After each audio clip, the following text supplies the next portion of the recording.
Amigo mío, ¿alguna vez has sentido esa urgencia, esa necesidad profunda de huir de todo? De un problema que te persigue sin descanso, de una responsabilidad que te pesa en el alma como una piedra, o incluso de ese llamado sagrado que sabes que Dios puso en tu corazón desde que eras un niño. ¿Te has sentido tan abrumado que, en un instante de desesperación, pensaste, mejor me escapo y que todo se derrumbe sin mí? Si alguna vez te ha pasado, por favor, te ruego que te quedes conmigo hasta el final, porque la historia de Jonás es un espejo devastador de lo que, con frecuencia, hacemos tú y yo. Y lo más hermoso, lo que nos llena de esperanza, nos muestra que, aunque huyamos hasta los confines de la tierra, el amor de Dios es tan vasto que siempre nos encuentra. El Salmo 139, versículo 7, nos susurra una verdad que retumba en lo más profundo de nuestro ser, una verdad que no podemos ignorar. ¿A dónde me iré de tu espíritu, y a dónde huiré de tu presencia? Con esta poderosa verdad como nuestra brújula, abramos juntos las páginas de la Biblia y adentrémonos en la historia de Jonás, el profeta que intentó escapar de su destino. Jonás era un profeta del Señor, un hombre que conocía su voz, que había sentido su poder de una forma íntima. Un día, Dios le habló con una claridad que no dejaba lugar a dudas, que no podía ser malinterpretada. Levántate y ve a Nínive, aquella gran ciudad, y proclama contra ella, porque su maldad ha subido delante de mí. Y aquí es donde la historia nos confronta. Nínive no era una ciudad cualquiera. Era el corazón del imperio asirio, un lugar conocido por su violencia, su crueldad, sus pecados más abominables. Para un israelita como Jonás, Nínive representaba al enemigo más odiado, a un pueblo al que nadie en su sano juicio quería ver perdonado. Entonces, ¿qué hizo Jonás? En lugar de obedecer, su corazón se llenó de orgullo y de miedo, y decidió huir. Caminó hacia el puerto, con la mirada fija en el horizonte, encontró un barco que iba rumbo a Tarsis, lo más lejos posible de Nínive. Pagó su pasaje y se embarcó, con la ingenua esperanza de que podía dejar a Dios atrás, en el olvido. Pero la historia nos demuestra, con una fuerza inquebrantable, que nadie, absolutamente nadie, puede huir de la presencia del Señor. En medio del mar, se levantó una tormenta tan violenta, tan furiosa, que el barco, que hasta entonces había sido su refugio, estuvo a punto de hacerse pedazos. Los marineros, esos hombres rudos y experimentados que habían visto de todo, se paralizaron de pánico. Cada uno clamaba a su Dios, lanzaban la carga al mar para aligerar la nave, en un intento desesperado por sobrevivir. Mientras tanto, Jonás, ¿qué hacía Jonás? Dormía en la bodega. ¿Puedes creerlo?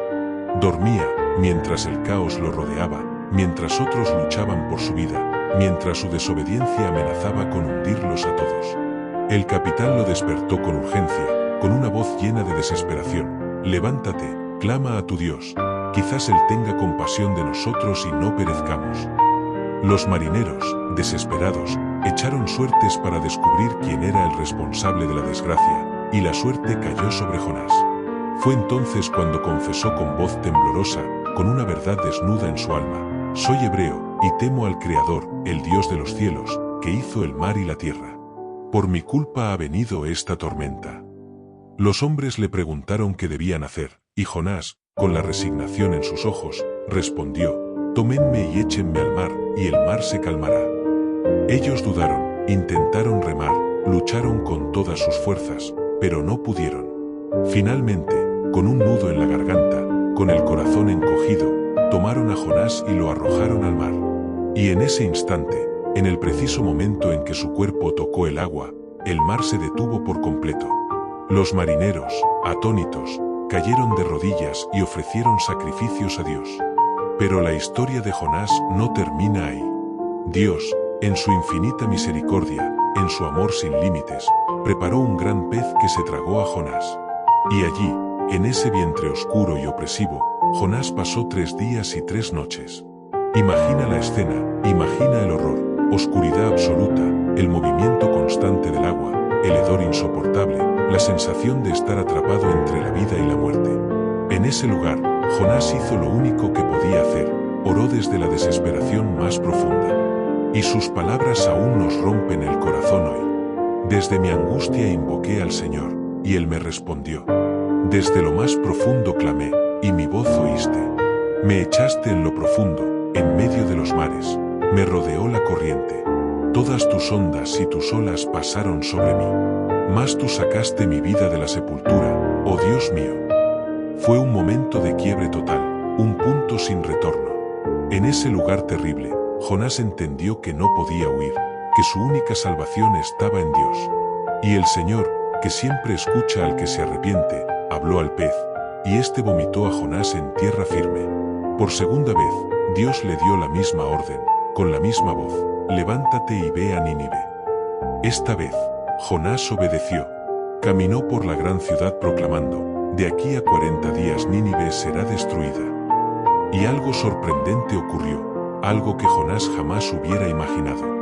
Desde el más grande hasta el más pequeño, todos en Nínive creyeron a Dios. Se vistieron de luto, ayunaron y clamaron por perdón con un grito de arrepentimiento que venía desde lo más profundo de su ser. El mismo rey se levantó de su trono, se cubrió de ceniza y ordenó a todos humillarse delante de Dios.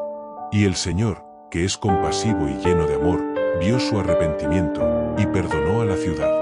Pero Jonás se llenó de una rabia amarga, de un orgullo que le nubló el juicio. No podía aceptar que Dios hubiera perdonado a un pueblo tan perverso. Se sentó fuera de la ciudad, esperando ver fuego del cielo. Y allí, Dios le dio la lección final, la lección que cambiaría su perspectiva para siempre. Hizo crecer una planta que le dio sombra, pero al día siguiente envió un gusano que la secó.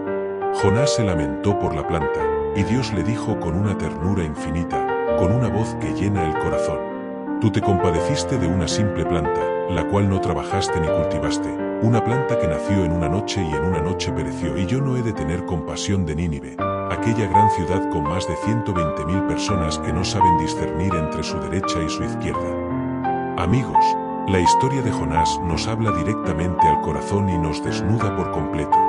Nos enseña que no podemos huir del llamado de Dios. Puedes cambiar de ciudad, de trabajo, de amigos, pero nunca, jamás, podrás escapar de su presencia. También nos recuerda que Dios no se deleita en destruir, sino en salvar. Mientras Jonás clamaba por justicia, Dios ofrecía misericordia. Y esa misericordia inmerecida está disponible hoy para ti y para mí. Si hoy estás huyendo del plan de Dios, detente. No esperes a que la vida te arroje al vientre del pez para reaccionar. Vuelve a su voluntad ahora mismo. Y si alguna vez has pensado que alguien no merece el perdón, recuerda con humildad, con el corazón roto: tú y yo tampoco lo merecíamos, pero Cristo murió por nosotros cuando aún éramos pecadores.